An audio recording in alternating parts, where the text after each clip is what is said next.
Hello, everyone. How are you? Thank you for joining me today to discuss and understand how rationalized trauma show up in students' behavior. We are going to talk about, you know, um, racial trauma and its impact on our students.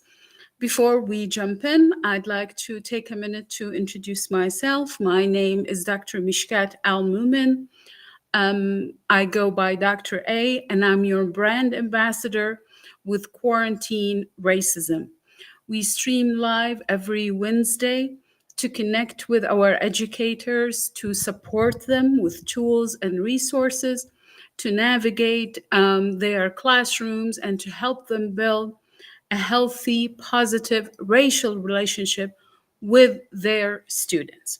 So, without further ado, let's get started. Let's discuss what type of trauma we are talking about today and why it's important. So, the emotional and physical harm caused by racism. So, if a student is experiencing discrimination because of their race outside the classroom, whether they experience it with their family members, with their communities, the impact of it is going to show up in class.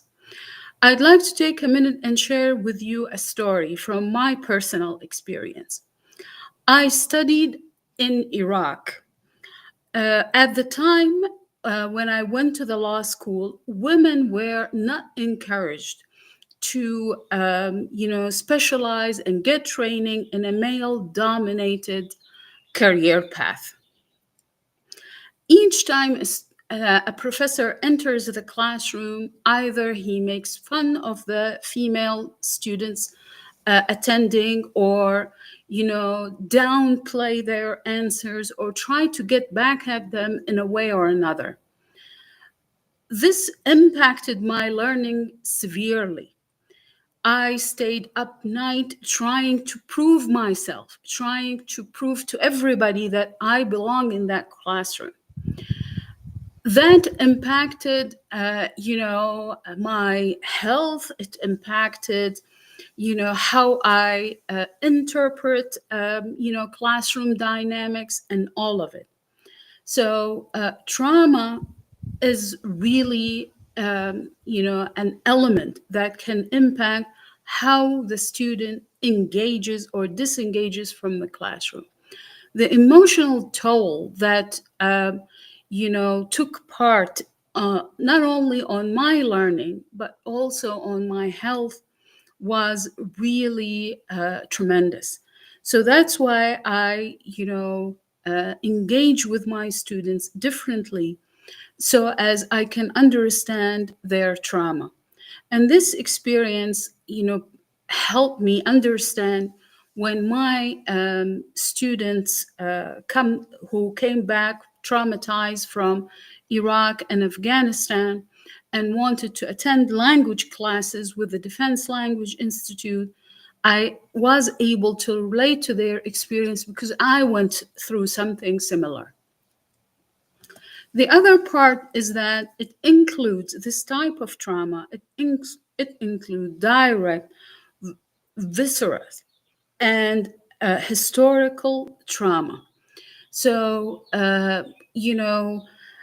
the impact of it, it's direct. However, it's accumulative because it's not only the learner's own trauma, it's also their parents, their neighbors, their friends, their communities. It's all, impacting how your student engages with you in the classroom. So we have to keep, an eye on that type of trauma when we engage with our students. It's often get excluded. So that's the kind of the red flag that we need to be on the watch for as educator. This type of trauma, it gets often excluded from traditional trauma modules. Um, Not only because the students uh, themselves may not have went through a particular type of trauma, but because they are experiencing through their families and communities. So that type of trauma is different, and it finds its way to our classrooms. Let's take a look how it impacts learning. So you would notice that the student is always on the alert. So in my case, when I was studying law in Iraq, first of all, I always sat the first row of the class. I took extensive notes. I was always on the alert. The teacher will or the professor will ask me a question, and usually they do. And oftentimes the question would be not, the traditional one that get asked to my male counterpart, but, something that is deeply challenging. And, no matter how you answer, you would get challenged more. So I was always on the alert. So when I went to my classroom and noticed that my military students were alerted or were always, kind of jumpy or on the defensive side of things, I was able to understand, relate, and mitigate the situation. The technique I used at the time was, differentiated instruction. So I differentiate the instruction depending on, my evaluation of the classroom dynamic. Hard to focus or find difficulty remembering things. So oftentimes, and I still recall it was one of my students at the Defense Language Institute, oftentimes was blamed or, categorized as not working hard enough because he couldn't remember the vocabulary. While we throw 70 vocab words per day at a student, the student, couldn't remember um, many of them. It's true, the amount was challenging. Oftentimes, students, struggle with it, but that particular student, was struggling really, you know, even remembering the or recalling the vocabulary after it was introduced during the class. In a small class, students will pick up on each other. So there's that impact as well. The way that I was able to go around it is to use technology. So I utilized a technology platform. I'm sure you are familiar with it. It's called Nearpod, and it allows the students to engage with the materials at their own pace, while I'm monitoring from my end how they are, engaging with the materials. So this way, the student was able to get tailored feedback, to get tailored assistance without, having to showcase, difficulty in recalling or difficulty in focusing. Difficulty managing emotions.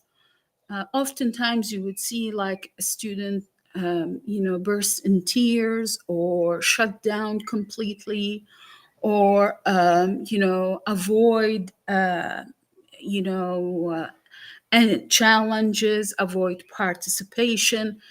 There is no way to get to them. So that's another sign that they are experiencing some sort of a trauma. The trauma pushes the student into a survival mode. So when you are in a survival mode, it's very difficult to learn. It's very difficult to engage. I had a student who experienced some sort of, a trauma in their personal life. Any trigger, any even remote trigger to that particular experience would get them to, start, rocking the chair back and forth. They can't answer questions. It was really challenging. So to avoid that type of challenge, I had a discussion with the student, understood what was going on, and created a welcoming, safe environment for them. So as they get to feel included. Let's see how it get manifested in the behavior. We talked about being withdrawal. How about absenteeism, silence, isolation? Back when I worked as a department chair, I inherited a department that was experiencing a lot of trauma. And the trauma was based in ethnic background and based on racial issues as well. The issue that was impacting the department, at least from the management perspective, was absenteeism. Teachers don't want to show up in the classroom, and they often call in sick. They take long vacations, even when they are needed in the classroom.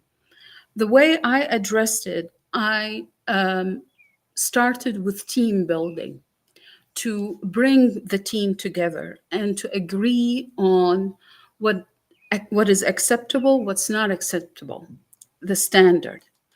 And then I start to create a welcoming environment for teachers to encourage them to come to the school. This included, finding designated lounge for the teacher. I brought in magazines, tea, coffee, and then, a chessboard to encourage them to come. Every now and then we will have breakfast together. I would bring something, they would bring something. We invite the students to have something together. We made it cultural, and we made it inviting. The end result of all of this effort was, at the time, the commandant heard of it and saw the transformation of the department. And he took time to issue and give me a coin of excellence. The certificate said, for healing and revitalizing the department. So basically, when you acknowledge you are facing, a behavior that stems from trauma, you will address it differently. You will deal with it differently. It's not a disrespectful behavior, it's traumatized behavior. Defiance. You would see the student refusing to cooperate, refusing to work with you, acting disrespectfully. To them, they are defending their identity. That's why they are acting out, because racial trauma targets the identity. So the students will act out to prove or to defend their identity. Hyper vigilant, anxious all the time. And I have to tell you, for someone who lived through wars, I survived 4 wars. It took me a lot of time and a lot of work on myself to transition from living in war to living in peace. Every sound used to make me jumpy because it reminds me of an explosion or something like that. Similarly, your student will, act anxious, will act nervous if, whatever trigger, um, you know, uh, whatever triggers their trauma become present at the classroom. Disengagement, and for me, I saw this one a lot. The student is not motivated. The student checked out from the class, they are somewhere else. and it's very difficult to bring them back and re-engage them. I want to take a moment just for you to consider the following scenario. So I have students who experience war, trauma in Iraq and Afghanistan, and they were sent back to sit down in a classroom to learn about the culture and the language where they were traumatized. So, this particular situation is extremely challenging because anything can be triggered or anything can be the trigger. So, the curriculum, for example, talks about security, talks about, explosions, talks about all of the experience they went through. So to ask them to kind of relive it at the same time to learn the language, that is doubly hard. And again, the only way that at least it worked for me is to create an environment that is welcoming and that is safe. I also use different techniques to introduce the materials to the students without triggering their trauma. And again, that comes from understanding what they went through. One technique that helped me a lot is gamifying. So when you create an environment to introduce the material as a game versus, a serious discussion, let's say, that will trigger their trauma and that will, create some sort of a defense mechanism. Keep in mind that student who went to Iraq was sitting next to someone who didn't go to Iraq. So to differentiate instruction and cater to every student was not only challenging, but time consuming. The most important thing, it was the right thing to do to help the learner learn, engage, and build their career after experiencing trauma. Disciplinary issues, and I want to take a moment to discuss this with statistics. So please bear with me a little bit. So if we take a look at Black boys, they are 8% of the students. However, they are 18% of the suspended students. And I took time to, come up with some sort of references for you to further engage you in the discussion. Perhaps you'd like to read upon it or look it further, and I will share the references and resources with you at the end. If we take a look at Black girls, we would notice the following. There are 7% of the student and 9% of the suspended student. Here's what even, kind of was an eye opener, at least for me. So preschool is not exempt either. So Black preschoolers are 18% in terms of enrollment, but 43% in terms of suspension.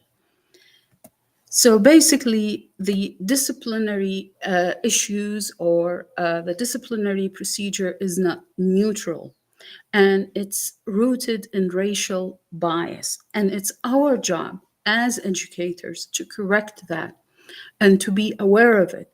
So as we offer every single student the opportunity to learn, to grow, to be somebody, reframing the behavior. So I want us to think of the behavior as the message. So when a student is acting out, it's their way of telling us that, they experience some sort of a trauma, and it's our job to help them with it. And oftentimes you would experience this as something out of the ordinary, perhaps out of character, a disruption to your classroom. Your job starts with the conversation, how to get that student to open up and start talking to you, so as you know how to cater to their need. So creating that safe environment where every student is welcome, every student is respected, and every student is heard. And that's the most important part. That will take care of, or that will be the starting point. But I want us to understand that behavioral is a message. It's not just, students are acting out or they are being disrespectful. There is something deeper going on. Shifting the question. So, in my conversations with my students, I avoided using the word you. The minute I start using the word you, I'm cornering them. So I took it upon myself to, put it aside. And rather than asking, why did you act that way? I started the conversation, can you tell me what's going on? And basically get the student talking so as I can understand and I can help cater to their needs, get them engaged. My objective was I wanted all of them to graduate. I wanted all of them to build their careers successfully.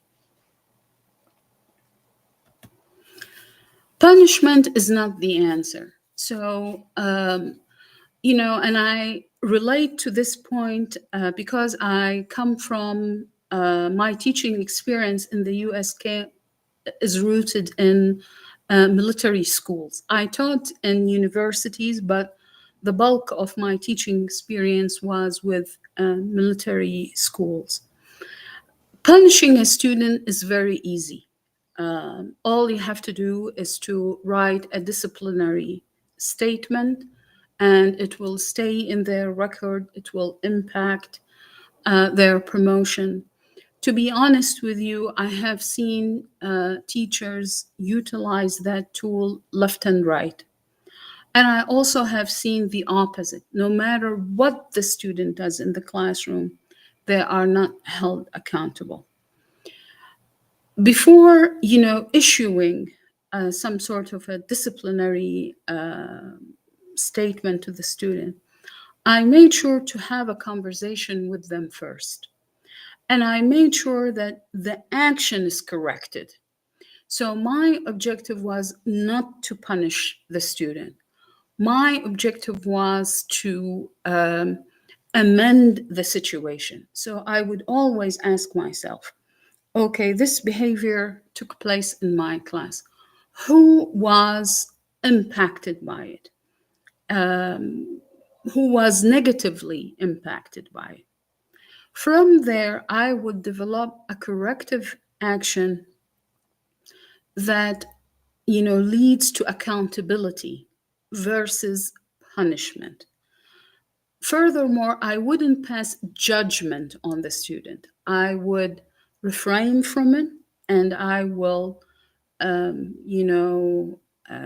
shape or reshape the situation as a professional issue or unprofessional issue. This way, I would allow the student to reintegrate themselves to the classroom versus, being categorized as a troublemaker and no one wants to work with them. Again, I think we talked about this point, which is the connection over correction. So basically, to connect with the student, to work with them, to help them, through the situation that they are going through or they are experiencing. Again, working with the military helped me see a lot of layers to trauma. So, in addition, for example, to experiencing war trauma, the same student can be experiencing domestic violence issues, can be going through a tough, divorce due to their service. They can have mental health issues, but still, they want to learn, they want to study. So building that connection helps you understand how the student learn despite their trauma, how to engage them, and how to be part of their learning journey, so to speak. Um, Again, I held my student accountable. I didn't excuse the behavior. So there are two things here: excusing the behavior and accountability. And I did the same thing with later on my employees. Um, any person can go through trauma, any person can go through a difficult time, experience something out of the ordinary. It doesn't mean that they get to act on it in the classroom or in the workplace. There is accountability and there is excusing the behavior. So the minute you excuse the behavior, it becomes the norm. But if you punish immediately, you would deter participation and you would deter engagement. So there is a kind of, I'm not going to call it a fine line, but a middle ground. And while a corrective action is required at certain points, it's not the first answer. So there must be something that we can do before engaging in a corrective action or a disciplinary issue. If we look at the culturally responsive trauma informed practices, the first step is to create a safe classroom. A classroom where a student is welcomed, appreciated, heard. The easiest way to tell if a student, feels safe when they want to come to the classroom. If a student don't want to come to the classroom, that's kind of a red flag. That's something to reflect on and start asking these tough questions. Why my students don't want to come to my classroom? What's wrong? What can I do better? How do I create a safe environment for my students? At one point, I started an initiative with my students to change the class decor every now and then. Whether it's just to, because it's a small classroom, we can change the seating. So whether we change the seating, the students sit in a row, in a diagonal row, sometimes bringing flower, cultural items, anything that, change the atmosphere of the classroom. That makes students excited about coming, excited about showing up. And, when it comes to culture, for example, because they were studying the Iraqi language and the Iraqi culture, I created, a traditional day for, the language. Teachers came up dressed in their traditional clothes. They walked around classrooms. We had some traditional, dishes. It was really very engaging to the students to see, how Iraqi people dress up traditionally. So these touches, they are more important and more valued than snacks, for example. Even though we tend to give students snacks, we want to kind of be hospitable, so to speak. Sometimes we want to make sure that our students have enough to eat. And believe me, I had soldiers and privates showing up to my office saying, "Professor, I'm hungry. I cannot afford a meal. Is there something I can eat?" So I took it upon myself to make sure, like, I have apples, I have something to eat if a student would show up asking for it. But what I found that when a student asks me a question like this, it's because they trust me. They feel like they are talking to someone who can cater to their needs. So that what motivated me to be there for them day in and day out. Restorative practices, again, the objective is not to punish. The objective is to amend what was broken so as we can fix it. And if you allow me to continue on this broken metaphor, when you punish, the broken will continue to be broken, not amended. So you punished the student, but you didn't fix the situation. And that's the most important part. And each time we see a behavior that, we categorize as disrespectful, as educators, I just want us to ask this question: what is behind the behavior? What is the message that this student is trying to convey through their behavior?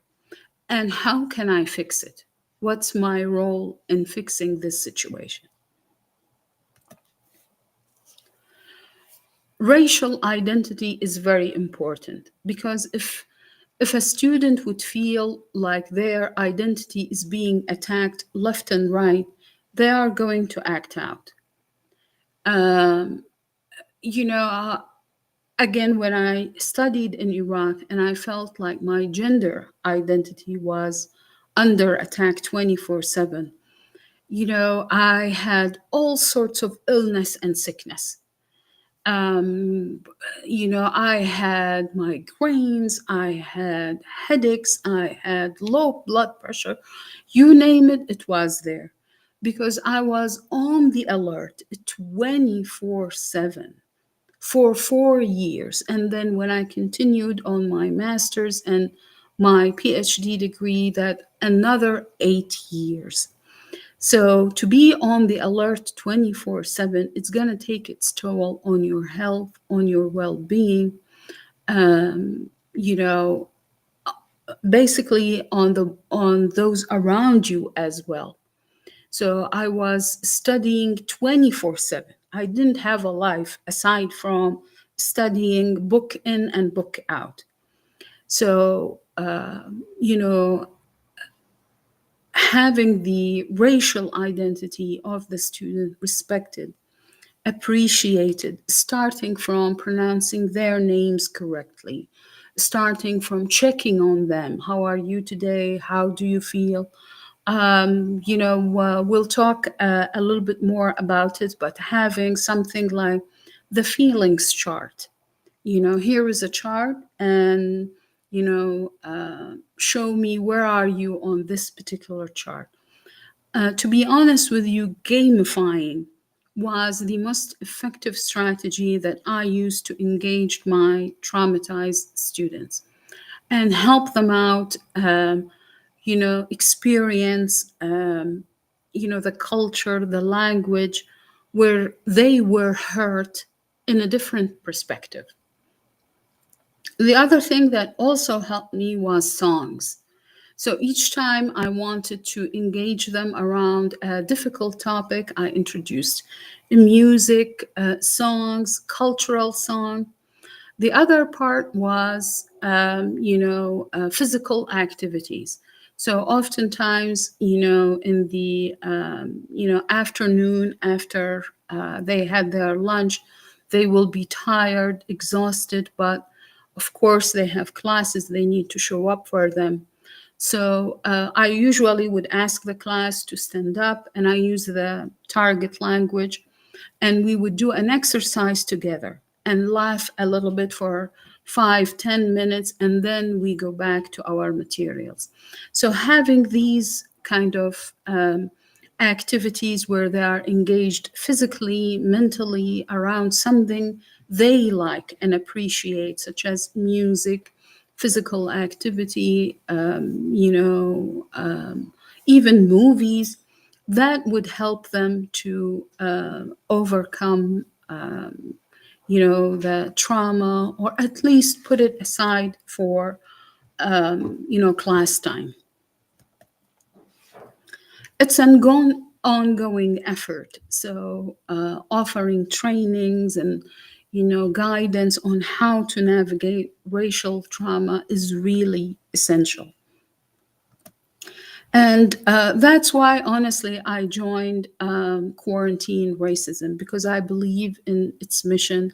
I believe in the wonderful work that it's trying to do, and I believe in its course. So here is our course. And basically, it will provide you with strategies to create a harmonious learning environment.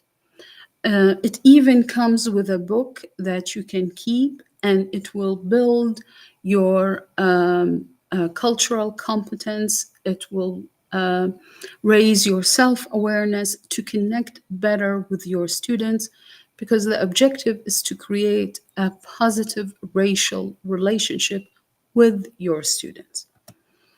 Now, there is a cost, and it's $99 for a limited time offer. You can ask your school administrator to buy the course for you. And here is the link if you would like to purchase the course. If your school administrator will not buy the course for you, I will be more than happy to help you write a grant to purchase the course, and we will talk about that in a second. But for now, in terms of the supportive interventions that you can provide, is the emotional check ins, the use of social emotional learning tools. This way, your student feels connected with you. You build the relationship with them. Whether you just ask them, how are you today? How was your weekend? How's everything going on? Or you use the feelings chart, show me on the chart, how are you feeling today? Um, things to that effect that will get them to open up and engage with you. Mentorship, I always tell my students, you are my mentees, and I work with you on an equal footing. And I always make it a habit to thank them for something they taught me. So each time they, try to thank me for teaching them the language, teaching them the culture, I make it a point to thank them for something they taught me as well. And I keep mentioning it. I mention it to the class as if they all taught me something collectively. I also mention it to each student. I keep a log. Here's where's my mentee at? Here's what I've contributed to their learning. Here's what they contributed to my professional growth. So we become more like partners in this journey called learning, versus a teacher who is a step higher than the student, because as a teacher they are transmitting the knowledge and the student is receiving it. But if you make it transformational, equal footing, I teach the student something, they also teach me something. And honestly, that's how their identity get affirmed. So each time I talk about, let's say, the Iraqi culture, I make sure to ask them, so tell me something about your culture. Tell me something about your identity. Tell me how you celebrate Thanksgiving. Tell me how you celebrate Christmas. And we engage in target language this way. So we start from them, from what's familiar to them, to engage them, to explore a different and a new culture.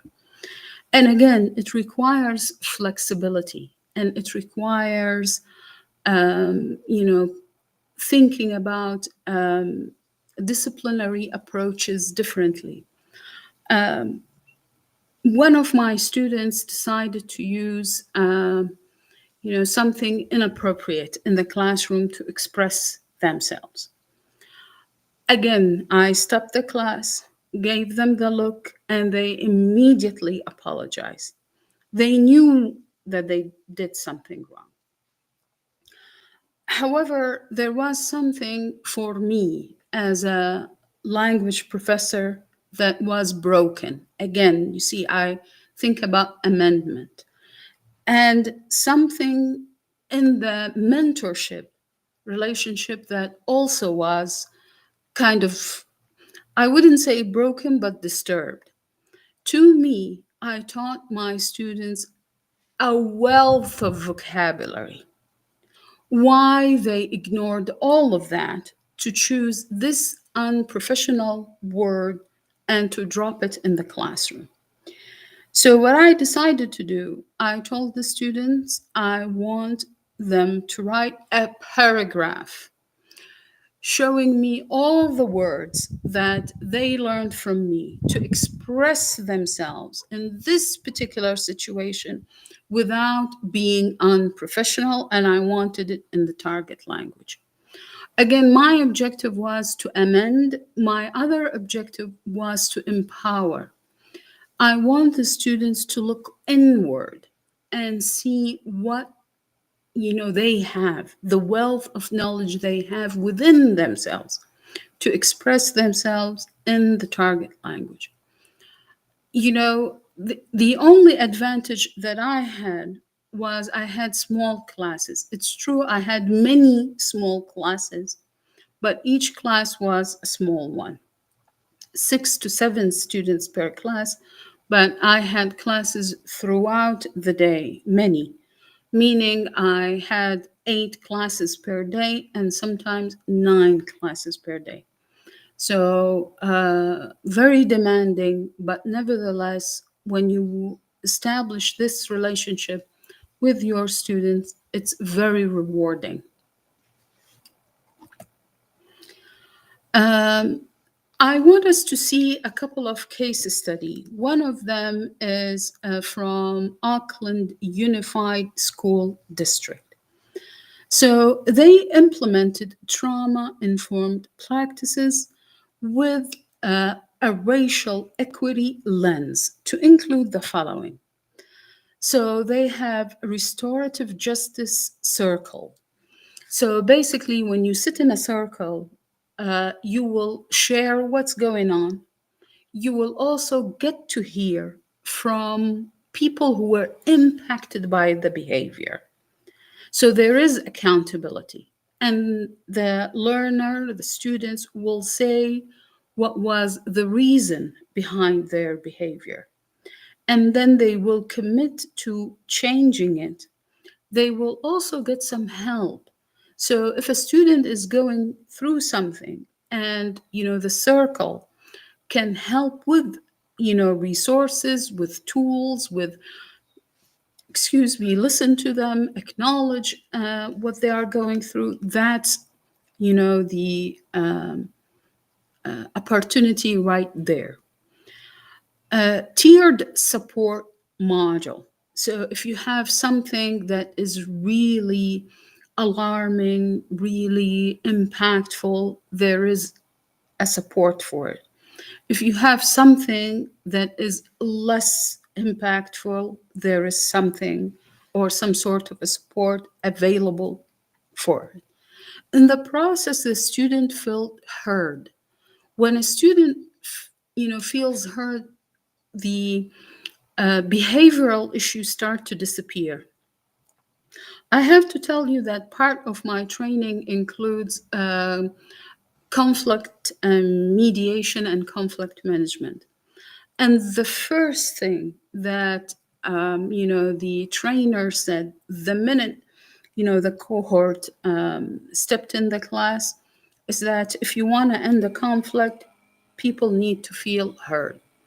And these are conflicts that are filed against management. There were threats with lawyers and courts, and you name it. But, you know, I would say 70% of these issues disappeared when the employee felt heard. So, giving someone a voice, especially a student at a young age, and make them feel heard, it's empowerment. You are giving them, the thing they need most, which is acknowledgement. Training for the staff, honestly, I find the training as an essential piece, but also as an evolving piece. You know, the training should be ongoing, the discussion should be ongoing, because challenges appear daily, new challenges appear daily. If there is no place for us, no moment for us as educators to stop and talk about it, then we won't be able to address it. We need to kind of build that awareness, build that ability to recognize and spot trauma early on. Suspensions where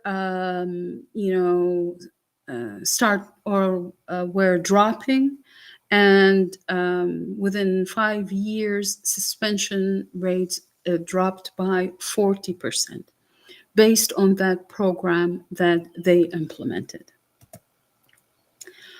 There was really a positive relationship between staff members, between teachers and students. And again, as you can see, it's an integrated approach, focusing more on restorative justice and amending the situation, building that relationship, and thinking of, you know, uh, helping students voice their concerns versus acting on them. Here is a question that I often get from my fellow educators. And now, if you allow me to put on my student learning specialist hat, which is another capacity that I've served in, basically to help students learn, achieve their academic goals, and remove any barriers they are experiencing. And oftentimes, when I would meet with my fellow educators to discuss these issues, the first question I receive from them is they are not psychiatrists.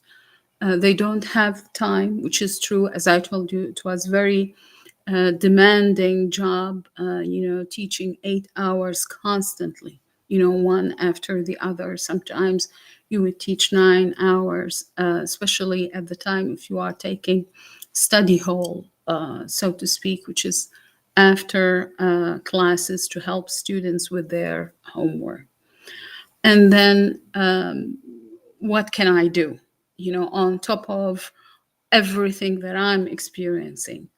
You are asking me to analyze a student from a psychological perspective and, help them out. Is that something feasible? Here is the answer I have for you. First of all, you are not expected to analyze the trauma from a psychology perspective. You are approaching it from curiosity. You just want to learn more about that particular student.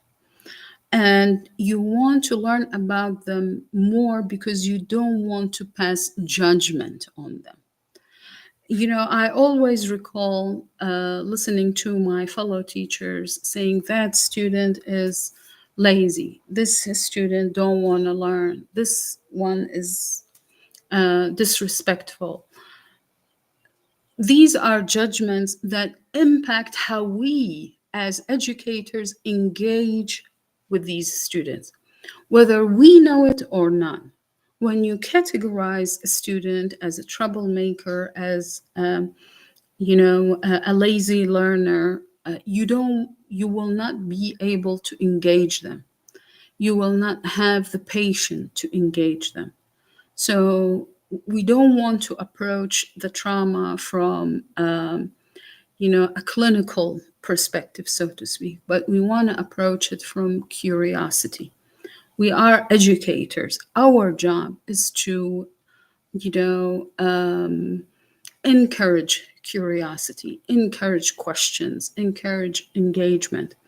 So when the tables are turned, we need to approach trauma from this perspective. We just want to learn more about that particular student. The second thing is that I don't want you to think that you have to solve every single issue. So if this student is going through a rough time with their family, this student is poor, the other student is experiencing, a difficulty within their family, their parents perhaps going through divorce. Your job is not to solve the problem, but your job is to create a classroom environment where those students are welcome and respected and appreciated. They feel safe. They don't feel that they need to pretend that everything is going well in their environment for them to be welcomed in your classroom. So that's the safe environment that I talked about earlier. Language, tone, and responses. I recall a couple of military students walking to my office, and they all were so upset that one of the teachers raised their voice. They kind of were dismissive to their concerns. And honestly, they were on the verge of filing a claim against them, or a complaint, as we call it. After having, a discussion with me, after, I asked them if they would allow me to address the issue with the professor, and if they didn't see any change in their behavior towards them, then they can go back and file their claim, because they had 45 days to submit it. And after discussing the issue with the professor, we managed to get the issue resolved, and he changed the way he talked with them. So the language, the tone, the response, the way you engage with them, all of it matter. And if you allow me to link point 3 with point 1, the minute you pass judgment on them, the minute you start saying these are disrespectful students, these are lazy bunch, you will start to treat them that way, and they gonna know it. They will know that you are teaching them that way because you passed a judgment on them. So the minute you create, uh, you know, that tension, so to speak, um, untangling it will be difficult. But if we start from the get go, where everybody is welcome, where, this is a safe environment, your classroom will transfer to something different, where students want to come, where students want to learn, and you feel like time is passing quickly. That's how I get to teach 8 hours back to back, so to speak. Another case study from Nashville Public School, Metro Nashville Public Schools. So they reached out to 70,000 students. That's a staggering number. It's not easy to get all of these students engaged, but they engage them working with their parents to, start the discussion, to see how can we work together, the school and the parents, to engage the students and to help them achieve their academic goals. By the end of the day, the parents are invested in their children and they want to see them succeed. They are standing behind them, they want them to have the best. That's why they are enrolling them in the school, to learn, to be engaged, and they want also to see them succeed. One of the behavior issues that I've noticed, or the that stems from implicit bias, is to think that Black parents are disengaged. To be honest with you, Black parents are deeply engaged. They want their children to learn. I have seen them, flying to Monterey to attend graduation. I have seen, my students calling their parents, and these are adult learners. The minute they have good news about them passing the test.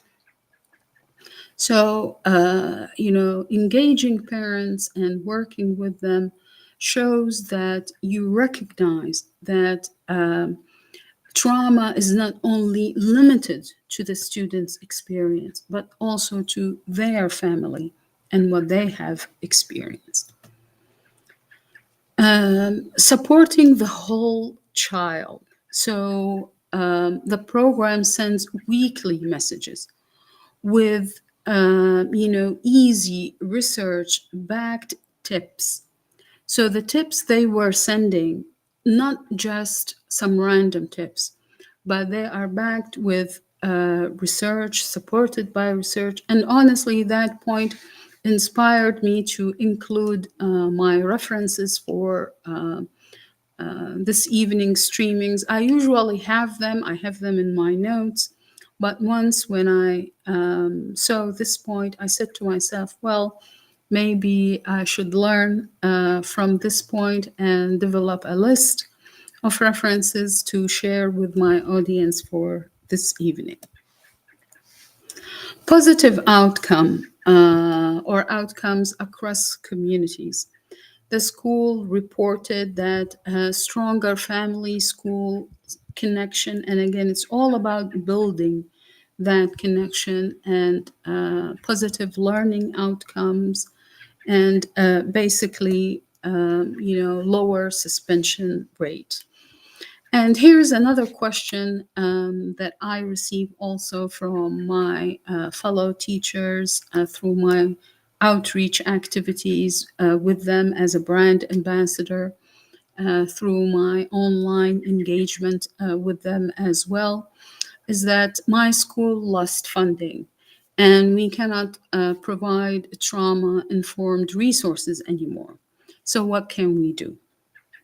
I have a couple of answers with them for this question.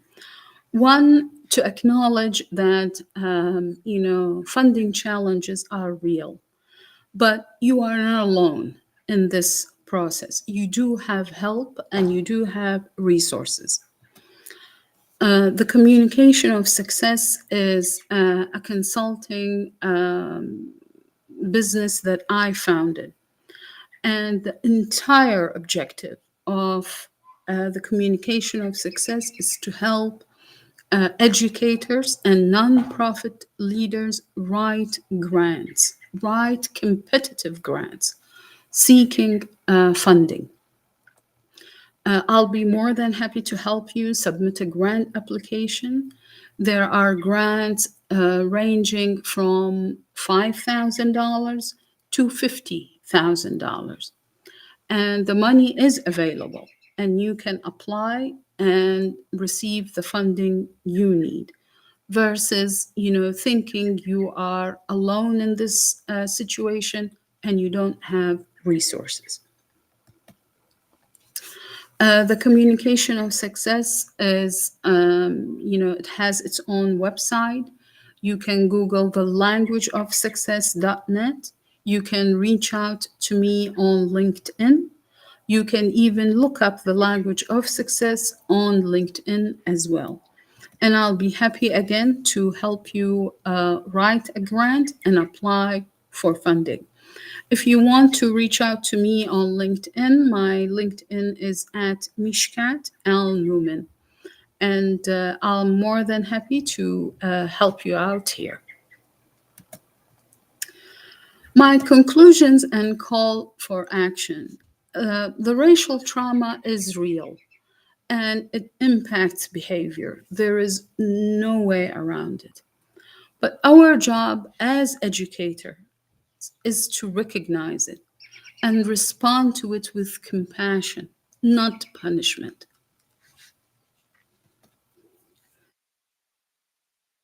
Building schools where students feel heard, feel seen, safe, and supported.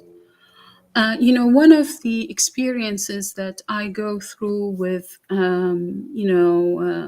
my team, my students, is basically to help them raise a concern. And then I would rephrase or paraphrase the concern. And then the student or the employee would share more until they say, I feel heard. So the idea is to recognize what they are going through. As I said, I will be sharing my references with you here, and I want to direct your attention to the last one, which includes the top foundations in the US that offers grant. I get it from Instrumental. And again, I'm happy to help you write a grant, find a grant. Dr. A, your brand ambassador, and I'm happy to help you be here with you and for your students. And I'm hoping you find these sessions helpful. Please reach out to me on LinkedIn. If you have any questions, I'm more than happy to answer.